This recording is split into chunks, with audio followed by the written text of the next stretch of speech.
In 1563, a teenage girl from Venice was kidnapped by Ottoman raiders. She was taken across the sea, sold as a slave, and locked inside the most dangerous place in the world, the Imperial Harem of the Ottoman Empire. Nobody could have imagined that this Venetian girl would spend the next 40 years controlling the most powerful empire on earth. She would manipulate 3 different sultans, orchestrate brutal murders, and become the most feared woman in history. This is the shocking, true story of Safiye Sultan. Venice in the 1550s was one of the richest cities in Europe.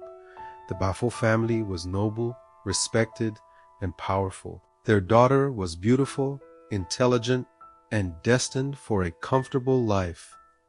But in 1563, everything changed. Ottoman corsairs raided the Venetian territories. The girl was captured, chained, and shipped to Istanbul. She was just 13 years old. When she arrived at Topkapi Palace, she entered a world of deadly competition. The Imperial Harem housed hundreds of women. All of them wanted one thing: the Sultan's attention. Most would die forgotten. A few would gain favor. Only one would survive to rule them all. The reigning Sultan was Selim II, known as Selim the Drunk. But Safiye was not brought for him. She was a gift for his son, Prince Murad. Murad was 16 years old. He was handsome, passionate, and desperately lonely. When he saw the blonde Venetian girl with piercing blue eyes, he was captivated. Within weeks, Safiye had become his favorite. Within months, she had complete control over him. But this was just the beginning. In the Ottoman Empire, power was never guaranteed. Princes lived in constant fear. At any moment, their father could order their execution. Brothers murdered brothers for the throne. Safiye understood this. She knew that if Murad died, she would be worthless. Worse, she could be killed to prevent any future claims to power. So she made herself indispensable. She studied politics. She learned Turkish, Persian, and Arabic. She memorized the names of every important official in the empire. She understood that knowledge was power, and she gave Murad something no one else could: loyalty. While other concubines competed for attention, Safiye made herself his partner, his confidant, his political advisor. She stopped being just a woman in his harem. She became his weapon. In 1574, Sultan Selim died. Murad became Sultan Murad III. He was now the most powerful man in the world. He ruled over territories spanning 3 continents, and Safiye was at his side. As the Sultan's favorite, she received the title of Haseki Sultan. This gave her enormous wealth and influence. She had her own palace, her own servants, her own income. But Safiye wanted more than luxury. She wanted control. The Grand Vizier was the Sultan's chief advisor. He controlled the government. Safiye realized that if she could influence who became Grand Vizier, she could control the empire. She began her campaign carefully. She never spoke openly at council meetings. Ottoman law forbade women from formal political participation. Instead, she worked in the shadows. She would whisper suggestions to Murad in private. She would arrange meetings between the Sultan and officials she favored. She would ensure that letters from foreign ambassadors reached Murad at the right moments. Slowly, methodically, she built a network of loyal officials, men who owed their positions to her secret influence. But there was one problem. The Valid Sultan, Murad's mother, Nurbanu Sultan. Nurbanu was also Venetian by birth. She had ruled the harem for decades. She understood every game Safiye was playing because she had played them herself. The 2 women smiled at each other in public. In private, they waged a silent war. Nurbanu controlled the older generation of officials.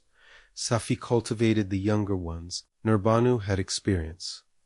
Safiye had Murad's complete devotion. For 9 years, They battled for supremacy. Then, in 1583, Nurbanu died. At last, there was no one to challenge Safiye's power. She was now the most influential woman in the empire, but her position was still vulnerable. She had enemies everywhere. The most dangerous was Murad's mother-in-law, Handan. Handan wanted her own daughter to replace Safiye as the Sultan's favorite.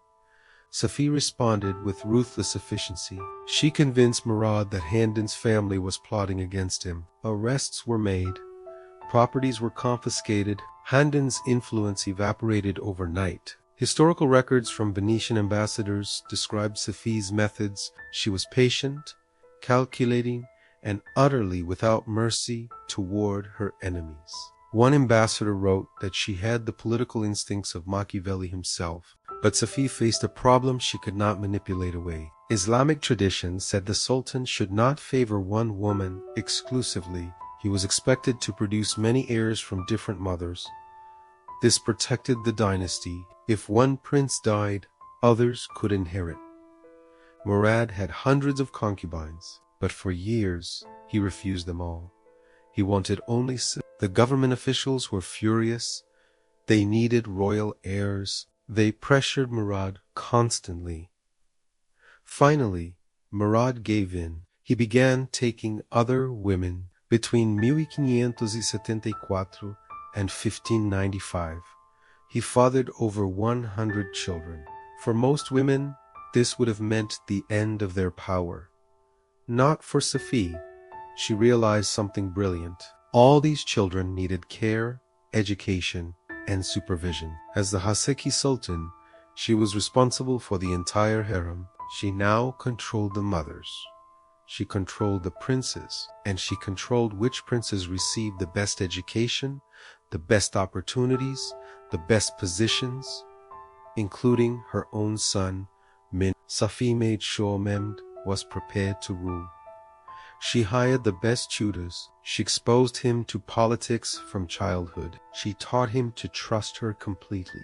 When Murad became increasingly unstable in his later years, Safiye essentially governed in his name. Foreign ambassadors knew that to reach the Sultan, they had to go through Safiye first. She held private audiences.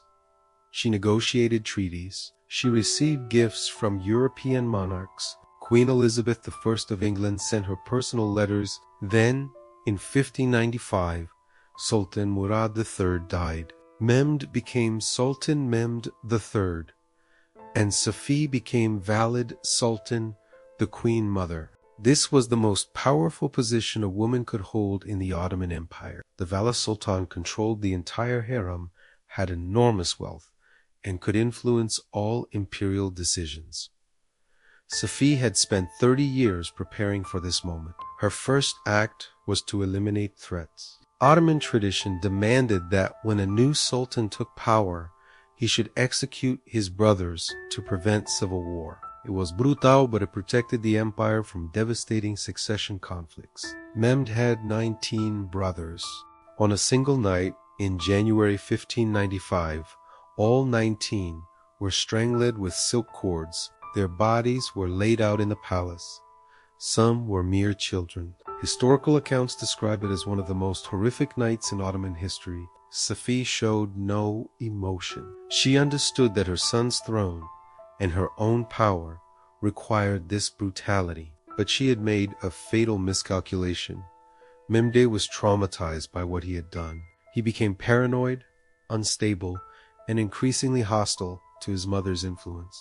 For the first time in decades, Safiye found herself losing control. Mehmed began making decisions without consulting her. He promoted officials she opposed. He ignored her advice. Worse, he took a new favorite concubine, Handan Sultan, who hated Safiye. The two women fought viciously. Handan wanted Safiye removed from the palace. Safiye wanted Handan dead. Mehmed was caught between his mother and his lover. For 8 years, the conflict raged. Palace intrigue reached levels not seen in generations. Officials chose sides. Assassination attempts were made. The Venetian ambassador reported that the palace was more dangerous than a battlefield. Then, in 1603, Mehmed died suddenly. Some historians suspect poison. The truth was never discovered. His 13-year-old son, Ahmed, became Sultan Ahmed I, and Safiye faced her greatest crisis. Ahmed's mother was Handan, Sultan Safiye's mortal enemy. Handan immediately became the new valid sultan. According to all precedent, Safiye should have been exiled from the palace immediately. But Safiye was not done fighting. She still controlled vast wealth. She still had loyal officials throughout the government. She still commanded respect and fear. For 2 years, she remained in the palace, wielding influence as the former valid sultan and grandmother of the reigning monarch. She and Handan fought a bitter shadow war. Both women commanded networks of spies. Both manipulated young Ahmed. The government was paralyzed by their conflict. Finally, in 1605, Ahmed had enough. He was 17 years old and wanted to rule without interference. He ordered both women confined to separate parts of the palace. Safiye's political career was over, but her story was not. For the next 14 years, Safiye lived in luxurious confinement. She had wealth, servants, and comfort, but she had no power. The woman who had controlled 3 sultans and manipulated an empire for 40 years died in obscurity in 1619.